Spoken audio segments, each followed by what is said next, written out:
Bulletin की शुरुआत इस वक्त की बड़ी खबर से करेंगे। मरकजी हुकूमत आज बिहार में सैलाब की सूरत-ए-हाल का जायजा ले रही है। नेशनल क्राइसिस मैनेजमेंट कमेटी की बड़ी मीटिंग मुनक्किद की गई है। काबीना सेक्रेटरी की सरबराही में मीटिंग मुनक्किद की गई है। मुतासरा इलाकों में 20 टीमें तैनात की गई हैं और पटना में 6 NDRF की टीमें तैनात हैं। इस मीटिंग में इन तमाम चीजों पर इजहार ख्याल किया जा रहा है। साथ ही साथ राहत और बचाव के लिए 2 हेलीकॉप्टर भी तैनात हैं। जमा पानी निकालने के लिए हैवी ड्यूटी पंप लगाए जाएंगे। इस वक्त की बड़ी खबर, मरकजी हुकूमत आज बिहार में सैलाब की सूरत-ए-हाल का जायजा ले रही है। नेशनल क्राइसिस मैनेजमेंट कमेटी की बड़ी मीटिंग मुनक्किद की गई है। काबीना सेक्रेटरी की सरबराही में मीटिंग हो रही है। मुतासरा इलाकों में 20 टीमें तैनात हैं। इस मीटिंग में कहा गया पटना में 6 NDRF की टीमें तैनात हैं और राहत और बचाव के लिए 2 हेलीकॉप्टर भी तैनात हैं। जमा पानी निकालने के लिए हैवी ड्यूटी पंप लगाए जाएंगे। इस हवाले से मजीद तफसीलात हासिल करेंगे। हमारे साथ हमारे नुमाइंदे शैलेंद्र वांगू जुड़ रहे हैं दिल्ली से। शैलेंद्र, इस मीटिंग में क्या कुछ फैसले बिहार के हवाले से लिए जा सकते हैं? सना, ये मीटिंग आज सुबह हो चुकी है, जहां पर इस नेशनल क्राइसिस मैनेजमेंट कमेटी की इस बैठक को कैबिनेट सेक्रेटरी राजीव गौबा ने चेयर किया है। और इस बैठक में home ministry, defence ministry, IMD और सेंट्रल वाटर कमीशन के साथ साथ जो चीफ सेक्रेटरी हैं वो इस बैठक में शामिल हुए। और इस बैठक में जायजा लिया गया बिहार के हालात को लेकर, खासतौर से बाढ़ से जो वहां पे नुकसान हुआ है। और स्टेट गवर्नमेंट की तरफ से बताया गया है कि 16 जिलों जो है 16 जिले बिहार के वो बाढ़ से प्रभावित हैं। साथ ही साथ जो नदियों का जो पानी है वो भी इस वक्त उफान पे है। इसके लिए राहत बचाव कार्य जो है वो जोरों शोरों से चल रहा है स्टेट गवर्नमेंट की तरफ से। और NDRF की 20 टीमों को बिहार में डिप्लॉय किया गया है अलग अलग जगहों पर। अकेले पटना में ही 6 टीमों को डिप्लॉय किया गया है। और वहीं साथ ही साथ 2 हेलीकॉप्टर्स एयरफोर्स के भी तैनात किए गए हैं ताकि लोगों को राहत और बचाव कार्य उन तक पहुंचाया जा सके। और साथ ही साथ कोल मिनिस्ट्री की तरफ से 4 हेवी ड्यूटी पंप तैनात किए जाएंगे ताकि जो जमा पानी है रेजिडेंशियल इलाकों में खासतौर से उनको जल्द से जल्द निकाला जा सके। उसकी स्पीड करीब 3000 गैलन प्रति मिनट के हिसाब से पानी निकाला जाएगा ताकि जल्द से जल्द लोगों को राहत मिले। इसी बीच स्टेट गवर्नमेंट की तरफ से जो एसेंशियल सप्लाईज है खाने पीने और खाने को लेकर और पीने के पानी को लेकर, वो भी जल्द मुहैया कराया जा रहा है। और जो बिजली वहां पर चली गई है कुछ इलाकों में, उसको रिस्टोर करने के लिए भी काम शुरू कर दिया गया है। वहीं कैबिनेट सेक्रेटरी की तरफ से कहा गया है कि स्टेट गवर्नमेंट की पूरी मदद की जानी चाहिए। और न सिर्फ NDRF बल्कि अदर जो एजेंसीज हैं, सेंट्रल एजेंसीज हैं, वो भी इस वक्त राहत बचाव कार्य में लगी हुई हैं। वहीं IMD का कहना है कि पिछले कुछ दिनों में जो बारिश हुई है वो काफी तेज हुई थी, लेकिन अब जो है हालत पहले से बेहतर है। इस मीटिंग में क्या कुछ तैयारियां की गई हैं और क्या कुछ वहां पर सूरत-ए-हाल है, इसका तो जायजा लिया ही गया, लेकिन आने वाले दिनों में किस तरह से इस मुसीबत से निकलना है और लोगों को राहत और बचाव काम को लेकर उन्हें फायदा पहुंचाना है, इस पर भी गौर खौज किया गया और इस हवाले से फैसले भी लिए गए। बिल्कुल, इस पूरे मामले को लेकर सेंट्रल मिनिस्ट्रीज की टीम्स जो है पहले ही जायजा कर चुकी हैं बिहार के उन इलाकों का जहां पर बाढ़ से नुकसान हुआ है। और जल्द ही एक और फ्रेश विजिट किया जाएगा सेंट्रल मिनिस्ट्रीज की तरफ से ताकि ये अंदाजा लगाया जा सके, एसेस किया जा सके कि कितना नुकसान बाढ़ से हुआ है बिहार में, खासतौर से पटना में। उसके बाद राहत के लिए एक पैकेज की घोषणा भी हो सकती है, लेकिन वो भी शुरुआती तौर पर ये देखना होगा कि ये टीम कब जाती है। क्योंकि हमने देखा कि पिछले 4 दिनों से जिस तरह से लगातार बारिश हो रही थी पटना में और लोगों के जो तस्वीरें सामने आ रही थी कि लोग किस तरह से फंसे हुए हैं, घरों को छोड़ के जाना पड़ रहा है, घरों में पानी घुस गया है।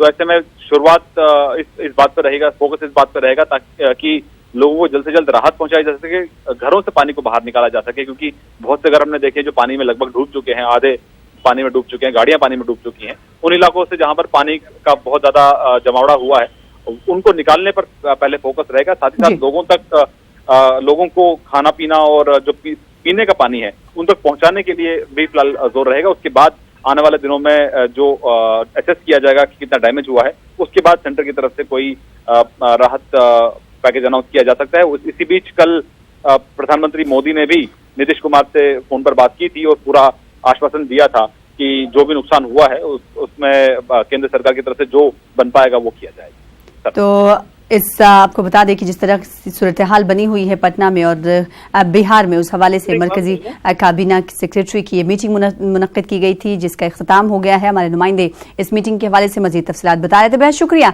शैलेंद्र वांगू हमारे साथ जुड़ने के लिए और तफसीलात देने के लिए। दूसरी बड़ी खबर का रुख कर रहे थे जो कि जम्मू से आ रही है। जम्मू से बड़ी खबर, जम्मू बस स्टैंड पर एक मुश्तबा शख्स को गिरफ्तार किया गया है। मुश्तबा के कब्जे से धमाका खेज मवाद बरामद हुआ है। जराये के हवाले से इस वक्त बड़ी खबर आपको दे रहे हैं कि जम्मू बस स्टैंड पर एक मुश्तबा शख्स की गिरफ्तारी अमल में लाई गई है। मुश्तबा शख्स के कब्जे से धमाका खेज मवाद बरामद हुआ है। मजीद तफसीलात हासिल करेंगे।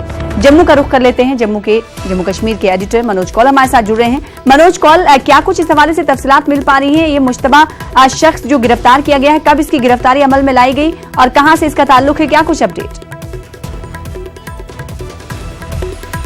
तो अपने नुमाइंदे से जुड़ने की कोशिश करेंगे। एक बार फिर से आपको बता दें कि जम्मू से इस वक्त हम आपको बड़ी खबर दे रहे हैं। जम्मू बस स्टैंड पर एक मुश्तबा शख्स को गिरफ्तार किया गया है। मुश्तबा शख्स के कब्जे से कहा जा रहा है कि धमाका खेज मवाद भी बरामद हुआ है।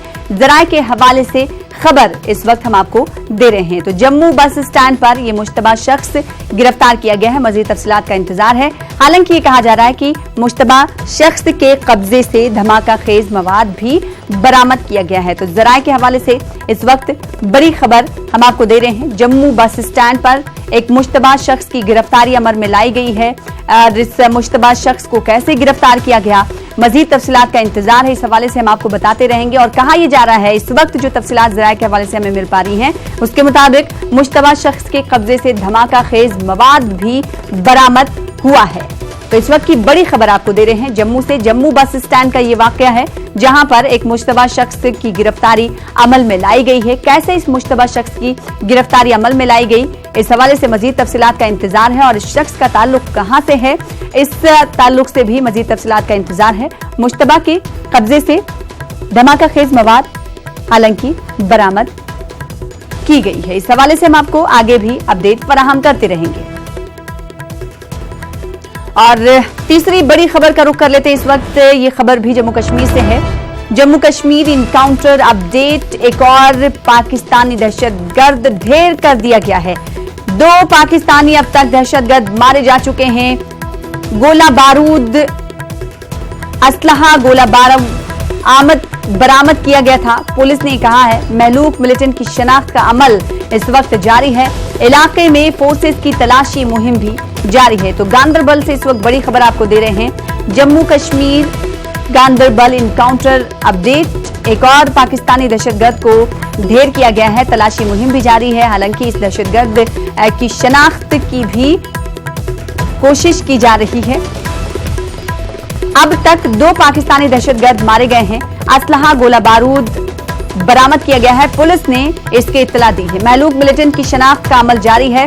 इलाके में फोर्सेस की तलाशी कार्रवाई भी इस वक्त जारी है। तो इस वक्त की बड़ी खबर आपको दे रहे हैं गांदरबल से जम्मू कश्मीर इनकाउंटर अपडेट के हवाले से, जहां पर एक और पाकिस्तानी दहशतगर्द को ढेर किया गया। अब तक 2 पाकिस्तानी दहशतगर्द मारे गए हैं। पुलिस का कहना है कि असलहा, गोला बारूद भी बरामद किया गया है इन दहशतगर्द के कब्जे से। महलूक मिलिटेंटों की शनाख्त का अमल जारी है। इलाके में फोर्सेस की तलाशी मुहिम भी जारी है।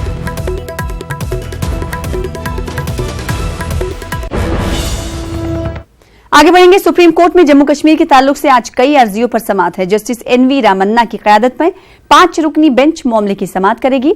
इन अर्जियों में दफा 370, हटाए जाने के तरीके, वादी में प्रेस की आजादी और बच्चों को हिरासत में लिए जाने का अमल शामिल है। अर्जी गुजारों में मोहम्मद यूसुफ तारेगामी से लेकर साबिक IAS अफसर शाह फैसल तक शामिल हैं। गौरतलब है कि 5 अगस्त को मरकज ने जम्मू कश्मीर से दफा 370 को हटा दिया था। इसके बाद जम्मू कश्मीर में पाबंदियां आयद कर दी गई थी। दफा 144 नाफिज कर दी गई हैं। सियासी लीडरान को भी हिरासत में लिया गया है, जिसमें जम्मू कश्मीर के साबिक वजीर आला उमर अब्दुल्ला, महबूबा मुफ्ती, फारूक अब्दुल्ला समेत सैकड़ों सियासी लीडरान नजरबंद हैं।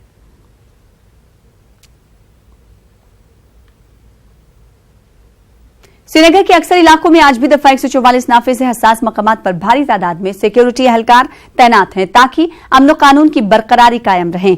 वहीं टेली कम्युनिकेशन मुस्तकिल ठप है, जिसकी वजह से मकामी लोगों को काफी परेशानियों का सामना करना पड़ रहा है। ताहम लाल चौक में 9 बजे तक दुकानें खुली हुई नजर आई। जेकेएलएफ चीफ और अलहदगी पसंद लीडर यासीन मलिक की आज जम्मू के टाडा कोर्ट में पेशी है। यासीन मलिक पर हिंदुस्तानी फिजाइया के 4 जवानों के कत्ल का इल्जाम है। आपको बता दें कि 1990 में फिजाइया के 4 जवानों का कत्ल कर दिया गया था। कोर्ट ने मामले में यासीन मलिक के खिलाफ वारंट भी जारी किया था। ग्राफिक्स के जरिए एक बार फिर से आपको समझाते हैं कि ये मामला क्या है। फिजाइया के जवानों के कत्ल से जुड़ा हुआ यह मामला है। 25 जनवरी 1990 में फिजाइया के जवानों पर हमला हुआ था। 4 जवान हलाक हुए थे। यासीन मलिक हमले के अहम मुलजिम हैं। 1995 में मामला जम्मू से अजमेर मुंतकिल हुआ और 1998 में जम्मू की टाडा अदालत में ये मामला मुंतकिल हुआ। हम आपको बता रहे हैं कि कब कब ये मामला कहां पर गया और इस मामले की कहां पर मुंतकली हुई। 1998 के ताल्लुक से भी हम आपको तफसीलात दे रहे हैं। और जम्मू की टाडा अदालत में जम्मू कश्मीर हाई कोर्ट ने इसको मुंतकिल किया। यासीन मलिक ने जम्मू कश्मीर हाई कोर्ट श्रीनगर में अर्जी दी।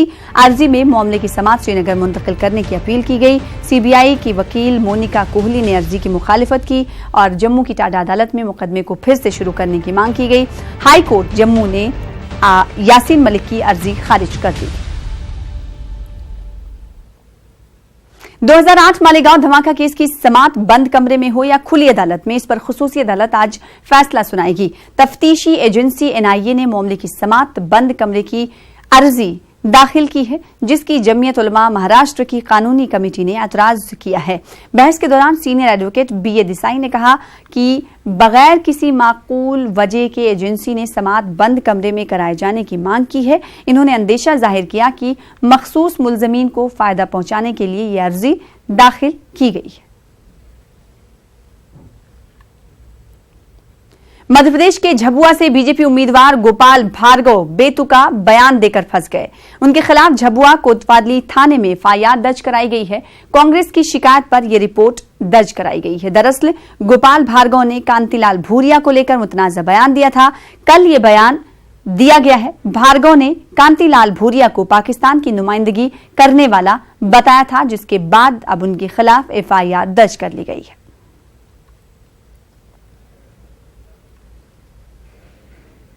यूपी में आज एनआरसी का ड्राफ्ट जारी करने की डीजीपी हेडक्वार्टर ने तैयारी शुरू कर दी है। आज तमाम अजला के सरकारी अफसरान को इस ताल्लुक से काम करने की हिदायत दी जाएगी। एनआरसी के लिए डीजीपी हेडक्वार्टर ने जो मुसव्वदा तैयार किया है, इसमें तमाम अजला के बाहरी सिरे पर वाक़े railway station, bus stand, road के किनारे और उसके आसपास नई बस्तियों की पहचान की जाएगी, जहां बांग्लादेशी और गैर मुल्की शहरी गैर कानूनी तौर पर पनाह गुज़ीर हैं।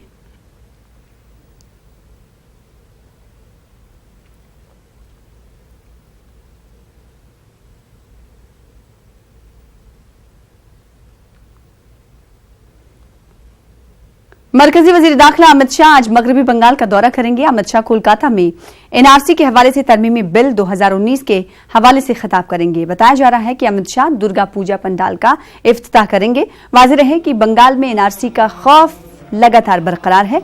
अब देखना है कि अमित शाह के खिताब के क्या असरात मुरत्तब होते हैं। जबकि वजीर आला ममता बनर्जी ने यकीन दहानी कराई है कि एनआरसी बंगाल में यानी मगरबी बंगाल में नाफिज नहीं होने दिया जाएगा। इस मुनासिबत से अमित शाह आज क्या कुछ कहते हैं अपने खिताब में, ये देखने वाली बात होगी। और क्या कुछ मसरूफियात है अमित शाह की, आज जानने की कोशिश करेंगे। रुख करेंगे कोलकाता का। हमारे साथ हमारी नुमाइंदा शबाना एजाज जुड़ रही हैं। शबाना, बताइएगा अमित शाह आज का ये जो दौरा है और क्या कुछ मसरूफियात है। अगर एनआरसी के हवाले से बात की जाए तो एनआरसी को लेकर अमित शाह के खिताब पर सबकी निगाहें जुड़ी हुई हैं।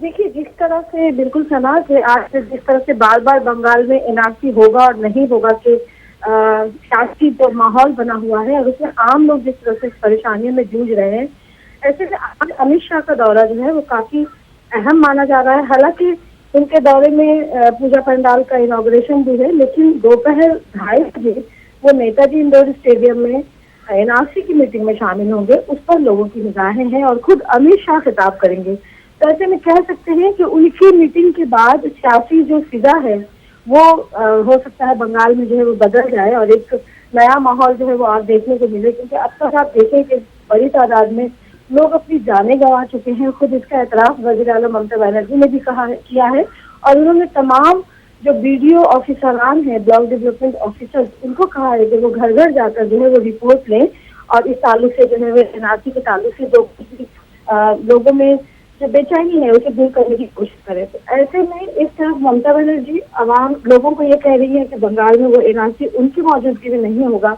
दूसरी तरफ बीजेपी निजाम तो कह रहे हैं कि बंगाल जो है वो उनकी बंगाल में सबसे पहले होगा, क्योंकि बंगाल ही वो सरहदी बांग्लादेश का एक सरहदी इलाका है और जितनी भी दरअंदाजी होती है, जितने भी लोग आए हैं बीजेपी के मुताबिक वो बंगाल के रास्ते से ही पूरे मुल्क में रह रहे हैं। ऐसा खुद जो रियासती बीजेपी के सदर है दिलीप घोष ने मीडिया के सामने ये बात कही थी।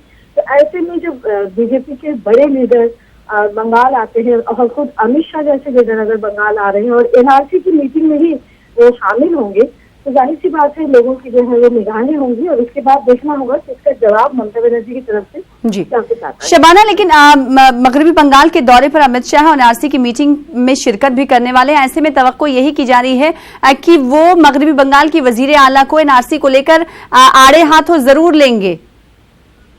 बिल्कुल, जिस तरह से आप देखें कि ममता बनर्जी ने एनआरसी के मुद्दे पर आवाम के सामने अपना भरोसा दिलाने की जो है वो यकीन दहानी कराई है कि उनकी मौजूदगी में वो बार बार ये कह रही है कि उनकी मौजूदगी में वो जब तक बंगाल में रहेंगी एनआरसी नहीं होगा। तो कहीं ना कहीं ये वोट बैंक की भी पॉलिसी है कि अगर लोग उनके साथ जुड़े रहे और वो मजबूत होती रहे तो बंगाल जो है वो एनआरसी से महफूज होता रहेगा। तो ऐसे में अब बीजेपी के लिए भी एक बड़ी चुनौती है कि 2021 के असेंबली इलेक्शन में जो बंगाल में होने हैं उसके लिए, क्योंकि बंगाल एक बड़ा इलाका है और 18 सीटों पर अगर बीजेपी को कामयाबी मिली है लोकसभा इलेक्शन में तो ये कोई छोटी बात नहीं है। तो ऐसे में अब बीजेपी की भी नजर होगी वो बंगाल की जो तख्त है, वो बंगाल की जो असेंबली इलेक्शन है उसमें वो बिल्कुल पूरी ताकत के साथ जो है वो विराजमान हो। तो ऐसे में एनआरसी एक बड़ा मुद्दा है।